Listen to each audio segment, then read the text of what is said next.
Bonjour à tous, nous sommes des élèves du lycée Palissy d'Agen et nous allons aujourd'hui vous présenter la physique du poisson rouge. On se pose de nombreuses questions et les élèves de notre classe ne comprennent pas pourquoi on peut affirmer que le soleil tourne autour de nous. Il y a ici une question de modèle et de référentiel qui nous a permis de traiter ce sujet sur le poisson rouge.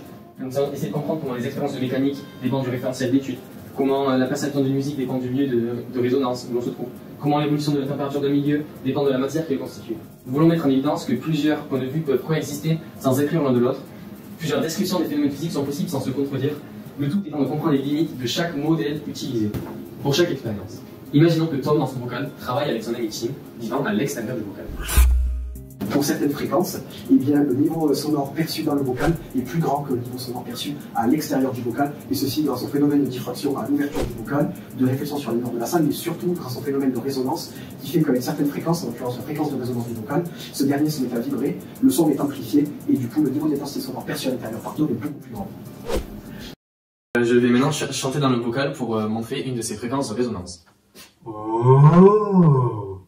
Donc le bocal nous répond et donc il résonne. Ce qu'on peut en conclure, c'est qu'on ne peut pas établir de modèle simple entre les fréquences de résonance du bocal, contrairement à ce qu'on pourrait faire avec un instrument de musique par exemple, ou une guitare par exemple, sa caisse de résonance. Lorsque ça résonne, c'est que c'est les multiples d'une fréquence de résonance de base. Là, on ne peut pas faire la même chose avec le bocal de Tom. Ceci dit, ce qu'on peut en déduire, c'est que plus la fréquence de résonance est grande du bocal, plus l'amplitude est petite. Donc Tom, ce qu'il en conclut finalement, c'est que dans son bocal, pour certaines fréquences, le niveau sonore perçu est plus grand qu'à l'extérieur. Ceci dit, plus la fréquence est grande, plus l'amplitude perçue est petite et plus la différence est moindre.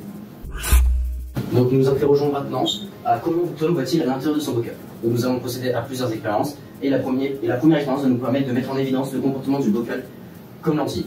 Donc dans un premier temps, nous allons placer une source lumière extérieure au bocal et nous allons observer que quand le faisceau lumineux va rentrer dans le bocal, nous allons avoir des rayons qui vont être en ligne droite mais pas parallèles et qui vont converger. On va donc établir un point modèle. La lumière se propage en ligne droite dans l'eau du bocal, mais les rayons du faisceau ne sont pas parallèles et convergent. En plaçant un objet dans l'aquarium, en nous interrogeant, est-ce qu'on va pouvoir distinguer cet objet. Donc en mettant un quadrillage dans notre bocal, nous allons observer à travers un dioptre une image retournée et donc renversée. Ce qui va mettre donc en évidence qu'une seule face de notre aquarium nous permet pour observer une image, mais elle sera renversée. Maintenant, Tom s'interroge quant à l'épaisseur de son bocal. Pour cela, il réalise un montage de condensateur avec le bocal. Il demande donc à Tim d'appliquer du papier conducteur en aluminium à l'extérieur du bocal et il applique lui-même du papier conducteur en aluminium à l'intérieur de son bocal et réalise le circuit électrique suivant. Tom en conclut donc que le modèle du condensateur sonique permet d'accéder à l'épaisseur du bocal si le papier aluminium est bien fait. En cette partie sur la mécanique, nous avons assisté à la confrontation de deux modèles. Donc deux modèles qui ont pour base exactement la même, mais avec des conditions initiales relativement différentes. Donc dans ces deux modèles, on a Tim qui va lancer en chute libre une bille dans le bocal. La valeur absolue de l'accélération dans l'eau est effectivement inférieure à l'accélération dans l'air. Il en conclut donc alors qu'il y a une plus grande accélération dans l'air que dans l'eau.